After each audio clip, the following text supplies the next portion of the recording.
Very good morning to all. हम जैसे कि पीछे काफ़ी वीडियो हम हरियाणा पे डाल चुके हैं। आज एक इंग्लिश का एक टॉपिक है, वेरी इंपॉर्टेंट टॉपिक है क्लोथ्स। क्लोथ्स के ऊपर एक वीडियो हम लेके आते हैं। क्लोथ्स के ऊपर काफ़ी इंपॉर्टेंट वीडियो है। तो सबसे पहले तो हम देखेंगे जो सिंपल सेंटेंस और कॉम्प्लेक्स सेंटेंस में क्या अंतर होता है। एक तो आपका सिंपल सेंटेंस होता है, सिंपल सेंटेंस। एक आपका होता है कॉम्प्लेक्स, कॉम्प्लेक्स सेंटेंस।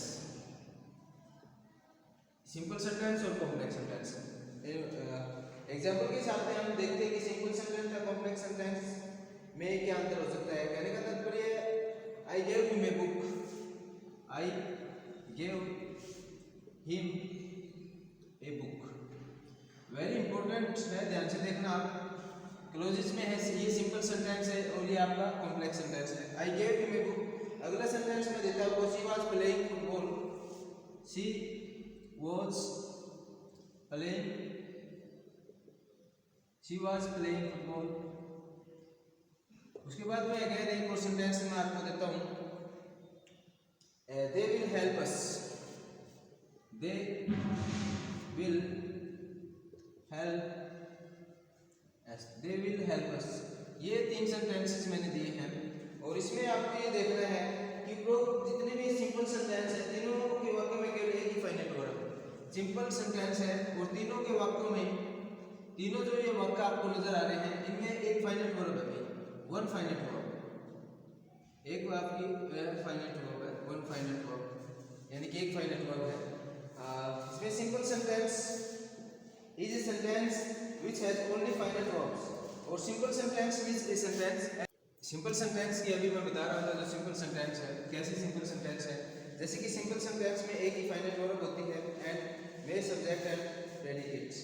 अब सब्जेक्ट एंड प्रेडिकेट का मतलब क्या होता है? Subject and predicates. Subject and predicate क्या होता है? जैसे राम रीड्स अ बुक, ये वाला आपका जो सेंटेंस होता है ये आपका प्रेडिकेट होता है और ये आपका सब्जेक्ट होता है। ये अलग अलग होते हैं, इन चीज़ों का आपको ध्यान रखना है फाइनाइट वर्ब यानी कि क्लोजेस में। उसके बाद में हम बात करते हैं केवल एक साधारण वाक्य होता है, सिंपल सेंटेंस होता है, उसमें केवल एक नेगेटिव यानी कि फाइनाइट वर्ब होती है, इसके साथ विशेष प्रेडिकेट होते हैं। कहने का मतलब फिर हम वाक्य को देखते हैं। आई टोल्ड हिम दैट, एक सेंटेंस है आई टोल्ड हिम देन, ये वाक्य है I told him then, I told him then. इसमें और एक बात लिखता हूं मैं, he was reading in the room, he was reading, he was reading in the room,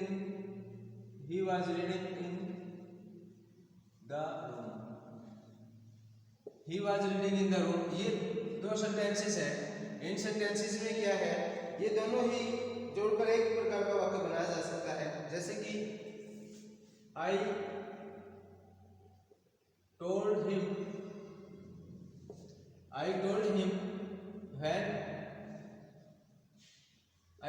him when से मैंने जोड़ दिया इसको, when he was reading in the room, he was reading in the room, he was reading in the room। ये sentence है, इसको इन दोनों सेंटेंसों को बीच में कंजक्शन दिया है मैंने, ये जो when दिया है, इन सेंटेंसों को जो जोड़ के बनाया है वो क्या होता है, वो आपका एक कॉम्प्लेक्स सेंटेंस होता है। उसको क्या बोलते हैं डियर, वो एक कॉम्प्लेक्स सेंटेंस कहलाता है, क्योंकि ऊपर वाले सेंटेंस में कॉम्प्लेक्स सेंटेंस है, ये वाला कॉम्प्लेक्स सेंटेंस, इसको हम क्या बोलते हैं, ये आपका कॉम्प्लेक्स सेंटेंस है। उसके बाद में हम बात करते हैं कॉम्प्लेक्स सेंटेंस को मिश्रित वाक्य कहते हैं, यानी कि दोनों का मिला हुआ एक से अधिक जो वाक्य होते हैं। He was reading in the room, then के साथ व्हेन लगाकर आप इसको जोड़ते हो तो वो आपका एक कॉम्प्लेक्स सेंटेंस होता है। उसके बाद में हम बात करते हैं देन, एक एडवर्ब है। आपको देखा जो ये वाली देन है ये आपका एडवर्ब है, ठीक है। व्हेन से आप इसको एडवर्ब की जगह व्हेन यूज करते हो, वहां पे यूज किया जाता है, ठीक है। यहाँ पे he was reading in the book, यहाँ पे जो he was reading in the book है, he was reading in the book, he was reading in the book है, मैंने जो बताया आपको he was reading in the book। उसमें क्या करना है डियर, जो आपका एडवर्ब क्लोज है वो कॉम्प्लेक्स सेंटेंस है, दो या दो यानी कि स्ट्रक्चर बना देते हैं एक दूसरे शब्दों को। इफ कॉम्प्लेक्स सेंटेंस क्या होता है? कॉम्प्लेक्स सेंटेंस में कंटेन करना होता है, इसके अंदर वन मैन क्लोज होता है भी, principal clause and one subordinate clause. यानी कि कौन से सेंटेंसेस में? उन सेंटेंसेस में जिनको आप क्या बोलते हो? Complex sentence. कौन सा बोलते हो? कॉम्प्लेक्स।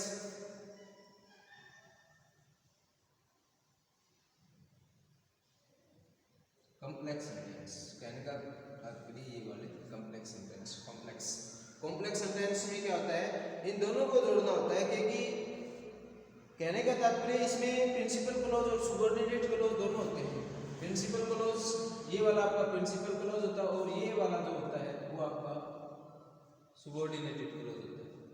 वैन से जोड़ दिया जाता है इसको, वो आपका सबऑर्डिनेट। जैसे मैंने इस वाक्य में क्या प्रिंसिपल क्लोज और सबऑर्डिनेट क्लोज होते हैं। आई टोल्ड हिम, इसको मैंने क्या बताया? ये आपका प्रिंसिपल क्लोज होता है, पीसी प्रिंसिपल क्लोज। ये आपका आई टोल्ड हिम, ये आपका प्रिंसिपल क्लोज है। और उसके बाद में जो आपका सबऑर्डिनेटेड क्लोज बनेगा वो इस पे डिपेंड होता है। यानी कि व्हेन है reading in the book A subordinated close है। ये वाला जो आपका डिपेंडेंट है ये प्रिंसिपल क्लोज पे डिपेंड होता है पूरा का पूरा, तो इसको आप सबऑर्डिनेटेड क्लोज बोलोगे, सी यानी कि सबऑर्डिनेटेड क्लोज बोलोगे इसको। दोनों का मिलेगा, ये दोनों का दोनों उसके बाद में, ठीक है। एडवर्ब की जगह आपने व्हेन का यूज किया, जैसे कि क्लोज के लिए एडवर्ब का काम कर रहा है। ये वाला जो एडवर्ब है ये दोनों को मिलाने के बाद एडवर्ब का वर्क जो कर रहा है। वेरी इंपॉर्टेंट वीडियो है, देखने की जरूरत है आपको, एक बार समझने की कोशिश करो इस चीज को, क्योंकि जो प्रिंसिपल आपका जो क्लोजेज मैंने बताया है, जो प्रिंसिपल क्लोज है, यहाँ पे ऐसे कोई सेंटेंस लिखा है आई नो हिम, यहाँ पे ये वाला आपका कौन सा क्लोज होता है? ये आपका प्रिंसिपल क्लोज होता है। और इसके बाद में that he was good boy, जो ये सेंटेंस आप बनाओगे उसको आप क्या बोलोगे? वो आपका सबऑर्डिनेटेड क्लोज होगा, ये आपका प्रिंसिपल क्लोज होता है। ऐसे सेंटेंसेस को बनाने के लिए, ठीक है। टोल्ड हिम, यहाँ पर हम सब रूप से बता सकते थे सबऑर्डिनेट क्लोज और प्रिंसिपल क्लोज जोड़ने के लिए कंजक्शन का प्रयोग किया जाता है। ये दोनों वाक्यों को जोड़ने के लिए व्हेन का, और इन दोनों सेंटेंसेस को प्रिंसिपल क्लोज है और आपका सबऑर्डिनेटेड क्लोज है, इन दोनों को आप जो जोड़ते हो, वो जोड़ने का जो कंजक्शन होती है वो क्या होता है? वो आपका सबऑर्डिनेट यानी कि क्लोजेस होते हैं। इनको जोड़ने का कंजक्शन जो काम कर रही है, ठीक है। प्रिंसिपल को जोड़ने का जो सबऑर्डिनेटेड कंजक्शन कहलाते हैं, इसको बोलते हैं। जैसे I know it the thief has escaped, I know it, ये सेंटेंस बना दिया मैंने, आई नो इट। उसके बाद में आई नो इट के बाद में क्या है? The thief has escaped। अगला सेंटेंस है the thief has escaped। escaped का मतलब होता है बाहर निकलना, escape। ये वाला सेंटेंस है और एक ये वाला सेंटेंस है। इन दोनों सेंटेंसेस को अगर आप जोड़ोगे तो क्या यूजेस करोगे? यहाँ पे इन वाक्यों को जोड़ने के लिए आपको क्या यूज करना है? आपने यूज किया है दैट, आई नो दैट, यानी कि इन वाक्यों को इस प्रकार से जोड़ सकते हैं कि दूसरा जो वाक्य होता है वो ऑब्जेक्ट के स्थान पर लग जाए और ऑब्जेक्ट में काम करता है। आई नो दैट, इनके बीच में जो कंजक्शन आएगी वो दैट है, इट को हटाने के बाद में that conjunction. I know that the thief is, मैं जानता था कि चोर भाग जाए, आई नो दैट। ये सेंटेंसेस है, कॉम्प्लेक्स सेंटेंसेस को मिलाने के लिए यूज किया जाता है। क्लोज दैट का, that the thief escaped principal clause आपको पता ही कौन सा, डायरेक्ट ऑब्जेक्ट का जो उपयोग करें कॉम्प्लेक्स सेंटेंस में संख्या, उसके हिसाब से आप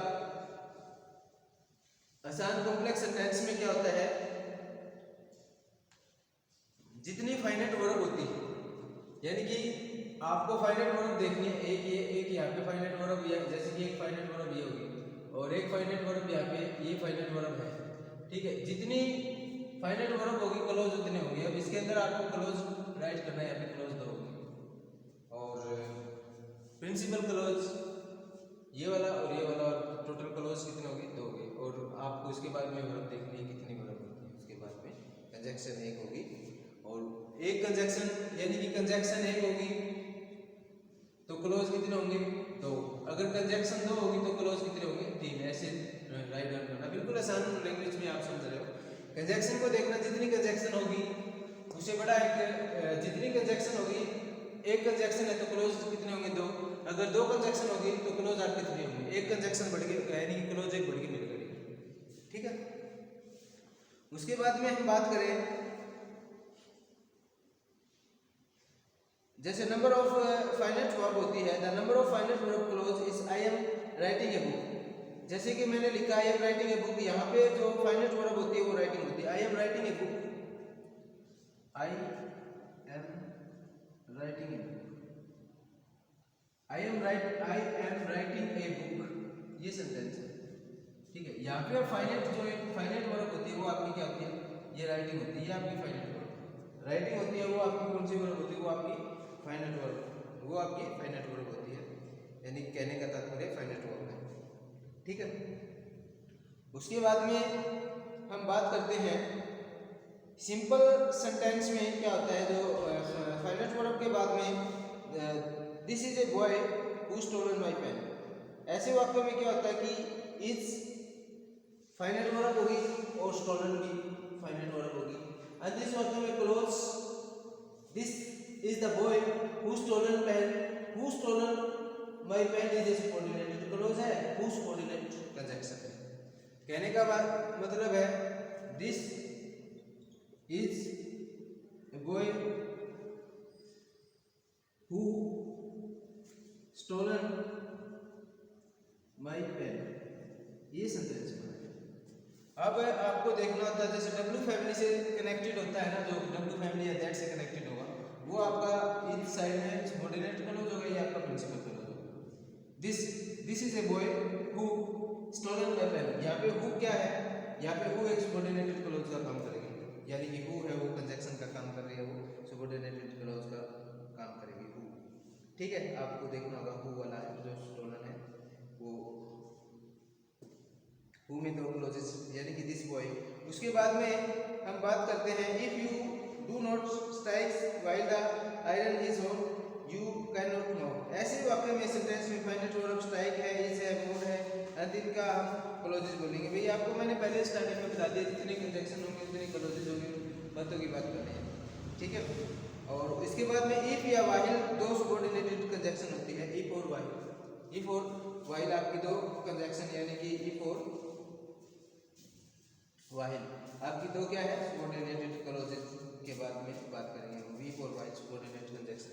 इफ और व्हाइल, इफ जो आपकी इफ है, इफ एंड व्हाइल, ये आपकी 2 क्या है भाई? ये दोनों ही आपकी क्या है? सबऑर्डिनेटेड क्लोजेस, यानी कि ये आपका प्रिंसिपल क्लोज है और ये आपको जब इस कंजक्शन के साथ जो जुड़ती है ऐसे कंजक्शनों के साथ वो आपका सबऑर्डिनेटेड क्लोजेस होगा।